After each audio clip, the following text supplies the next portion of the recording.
I'm in Pennsylvania today with my two buddies, Jay, and that's Mike from Good Day for Decay. And actually, Mike is here showing us this abandoned camp here. It's an interesting place, but has a sad story. This place closed in 2007, but long before that, in 1989, a 25-year-old girl went missing at this camp. See, this camp was for mentally disabled people.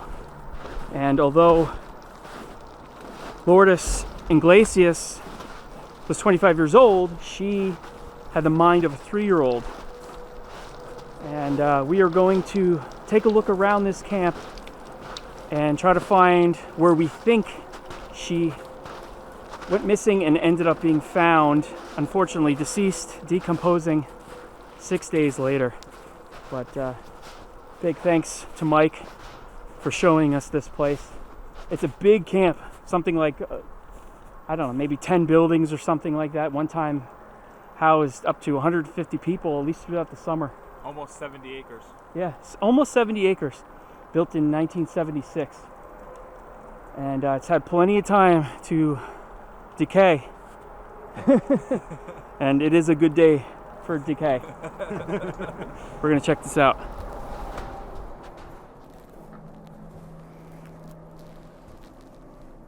Not much to these in here. I think this was really just, I think these were the summer camp. But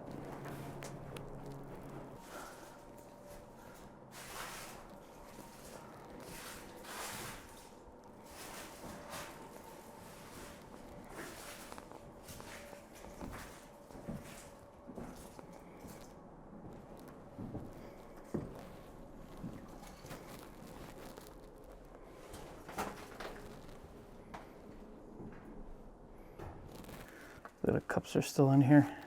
Dixie cups.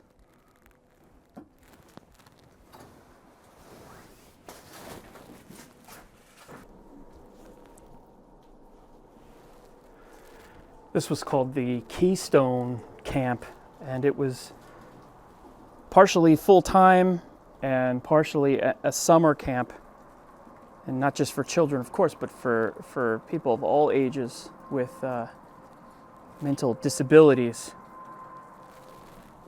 This is, I believe, where the main camp area was.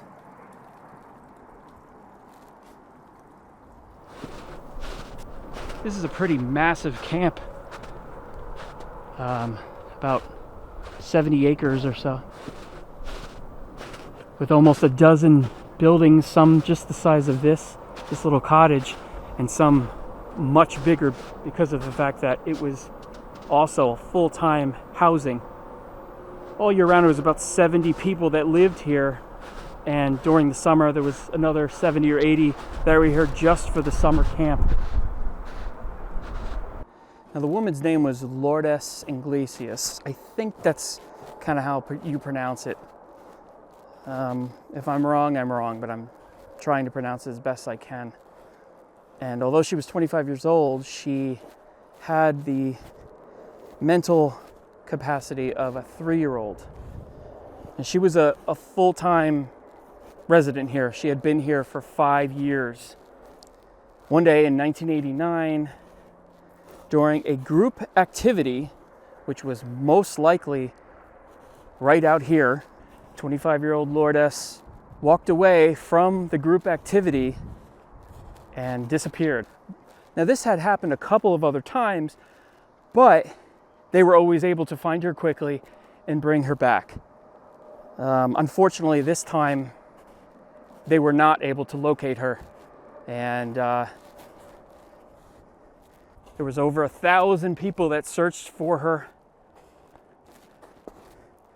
They had K-9 units, even military personnel, volunteers, police. Lots of people were out here.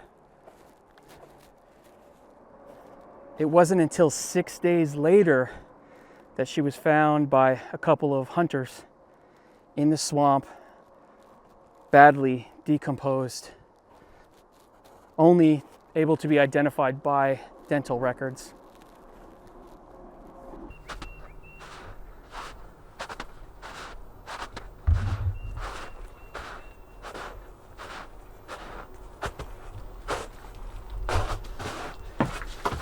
You can see these all had a buzzer to get in. Yeah, this one has a red light as well.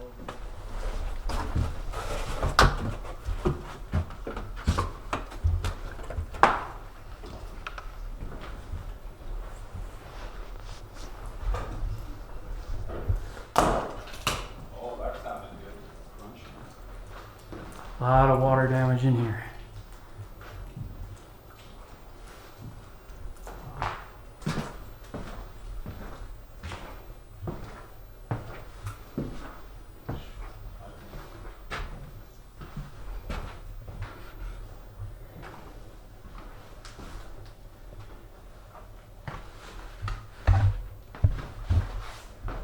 This was full-time housing.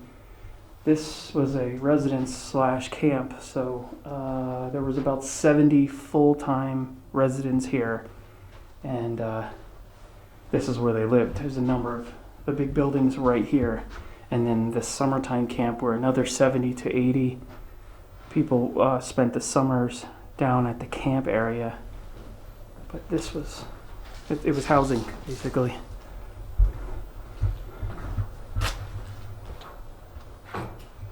Like I said, this was a camp for developmentally disabled people,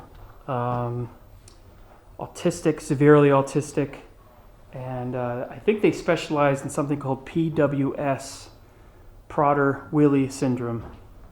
And, you know, they had arts and crafts, and they had a pool, and they had games that they played like any normal camp, but this camp also specialized in teaching, or reinforcing, I should say, basic things like eating and dressing and bathing, things that help them out in their everyday lives.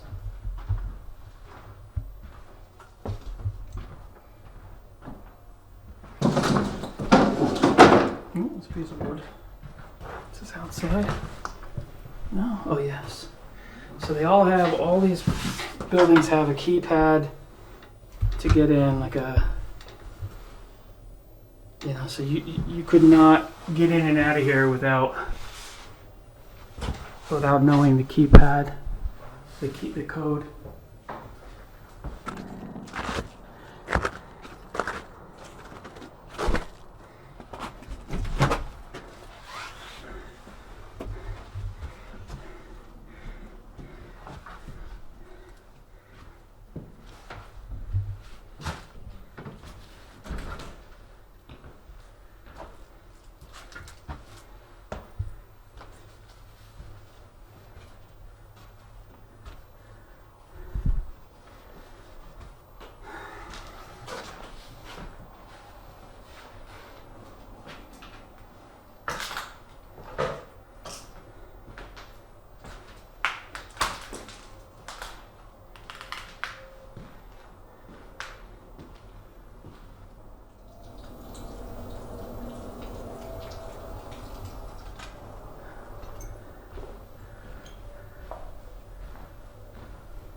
Not much in here.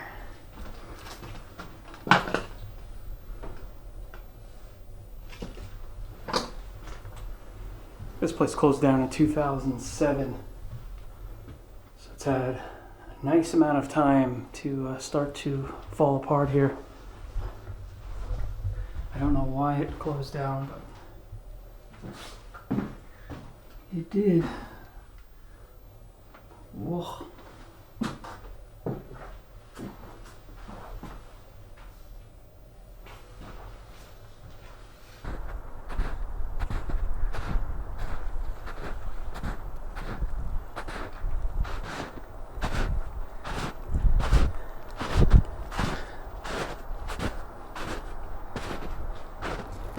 I read this was a heated pool. There's an oil tank right over there, and these two buildings housed all the pumps and the heater. Nothing is in there anymore, but probably nice to have here. My camp certainly didn't have a heated pool.